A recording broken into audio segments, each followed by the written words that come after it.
ایک مرتبہ رسول کریم صلی اللہ علیہ وسلم مسجد میں تشریف فرما تھے. ایک دیہات وہ آراب وہ مسجد میں آیا اور پہلے تو اس نے عجیب قسم کی دعا کی. مسجد میں داخل ہو کر دعا کی کہ یا اللہ بس مجھ پہ رحم کیجئے اور محمد صلی اللہ علیہ وسلم پر رحم کیجئے اور کسی پر نہ کیجئے گا. وہ بیچارہ نادان دیہاتی تھا, اس نے دعا تو حضور اقدس صلی اللہ علیہ وسلم نے صرف اتنی بات فرمائی کہ لقد حجرت واسعا, جو چیز بہت وسیع ہے یعنی اللہ تعالی کی رحمت, اس کو تم نے بڑا تنگ کر دیا کہ صرف دو آدمیوں پر ہو, ایک مجھ پر ہو ایک محمد صلی اللہ علیہ وسلم پر. یعنی یہ فرمایا لقد حجرت واسعا, تم نے ایک بڑے واسع چیز کو بڑا تنگ کر کے بیان. چلو اس کی اصلاح ہو گئی.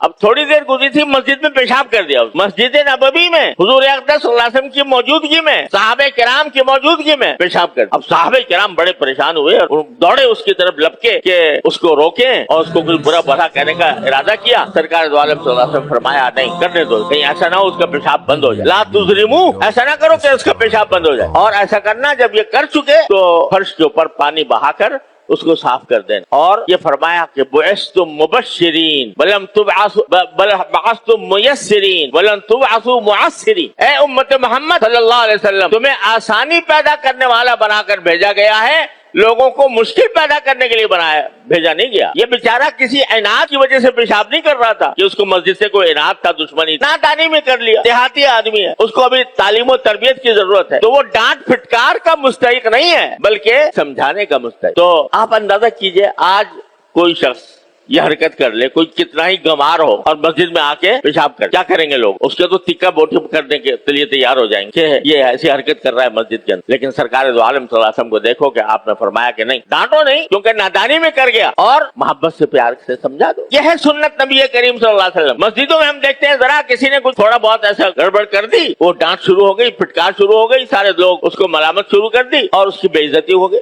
کرنی شروع کر. یہ سنتیں ہیں جو ہم بلا بیٹھے ہیں, اور یہ سنتیں ہیں نبی کریم صلی اللہ علیہ وسلم کی جن پر آپ نے عمل کر کے انقلاب برپا کر دیا دنیا کے اندر. حلم, بردباری, لوگوں کی خیر خواہی, انسان دوستی, اس کے سبق دیا ہے آپ نے ایک ایک قدم پر. اب قرآن نے چھوٹا سا جملہ کہہ دیا وَلَا تَلْمِزُوا أَنفُسَكُمْ, ایک دوسرے کو تانے مت دیا. اور ایک عجیب نکتہ اس میں ہے. عجیب نکتہ یہ ہے کہ اگر لفظی ترجمہ کیا جائے اس آیت کا تو یہ بنتا ہے کہ تم اپنے آپ کو تانے مت دیا کرو. یہ تو ہم نے با محاورہ ترجمہ کرتے ہوئے مطلب بتاتے ہوئے ہم نے کہہ دیا کہ ایک دوسرے پر نہ تانے مت دیا کرو, لیکن لفظی ترجمہ اگر دیکھا جائے تو یہ ہوگا اپنے آپ کو تانے مت دیا کرو. اپنے آپ کو اس طرف اشارہ کر دیا کہ اگر تم کسی دوسرے کو تانا دو گے تو حقیقت میں وہ تمہارا اپنے اوپر تانا دینا ہے. کیوں؟ انما المؤمنون اخوہ, سارے مومن بھائی بھائی ہیں. ہم پہلے کہہ چکے ہیں کہ سب بھائی بھائی ہیں, لہذا اگر آپ کے بھائی کو کوئی تانا دے گا تو وہ کیا ہوگا؟ میرے اوپر تانا. میرے بھائی کو کوئی شخص برا بھلا کہے تو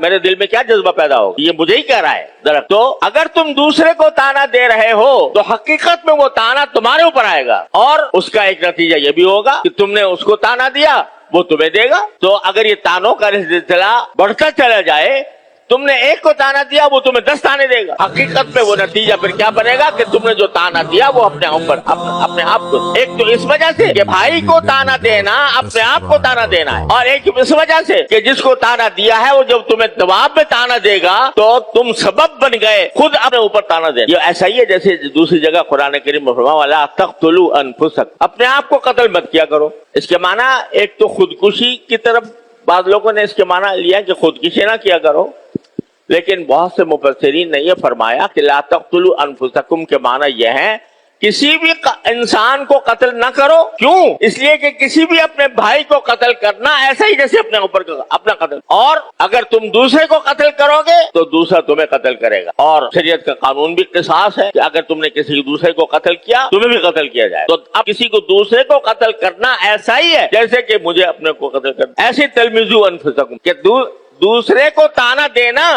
در حقیقت اپنے آپ کو تانا دینا ہے. وَلَا تَلْمِزُوا أَنفُسَكُمْ. اب دیکھو چھوٹا سا جملہ ہے, قرآن 3 لفظ ہیں, لا تلمزوا انفسکم, اور 3 لفظوں میں کتنی بڑی کائنات مانا, اور اس پر عمل کر کے دکھایا نبی کریم سرورت عالم صلی اللہ علیہ وسلم نے اور آپ کے صحابہ کرام رضوان اللہ تعالیٰ علیہم اجمعین, کہ وہ تانا نہیں دیا کرتے تھے, کسی کا دل نہیں دکھاتے تھے. وہ اگر کسی کے اندر کوئی برائی دیکھی, عیب دیکھا تو بہترین مناسب طریقے سے اسی کو متنبہ کر دیا کرتے. اللہ تعالیٰ ہمارے اندر یہ اخلاق پیدا فرما دے. نبی کریم صلی اللہ علیہ وسلم. عید منانا تو آ گیا ہمیں, عید میلاد النبی, جلوس نکالنا بھی آ گیا, جھنڈیاں لگانا بھی آ گیا, چراغاں کرنا بھی آ گیا, لیکن نبی کریم صلی اللہ علیہ وسلم کی یہ سنتیں جنہوں نے دنیا کو پتا کیا, جنہوں نے دنیا تک اسلام کا پرچم لہرایا, وہ تلوار نہیں تھی, وہ یہ خصائل تھے, وہ یہ عادتیں تھیں, وہ یہ سنتیں تھیں جو آپ نے صحابہ کرام کے دل و دماغ میں پیوست کر دی, اور اس کے نتیجے میں اللہ تعالیٰ نے ان کو فتح مبین عطا فرمایا. آج اگر ہم ان باتوں کو پلے باندھ لیں اور ان کو صحیح طریقے سے سمجھ لیں اور اپنا وتیرہ یہی بنا لیں تو جھگڑے ختم. عدالتوں کے اندر دیکھو کتنے مقدمات سڑ رہے ہیں پڑے سال سال. کیوں؟ اس لیے کہ جو جھگڑے کے اسباب قرآن کریم نے بیان کیے ہیں ان اسباب کو ختم کرنے کا کوئی راستہ نہیں.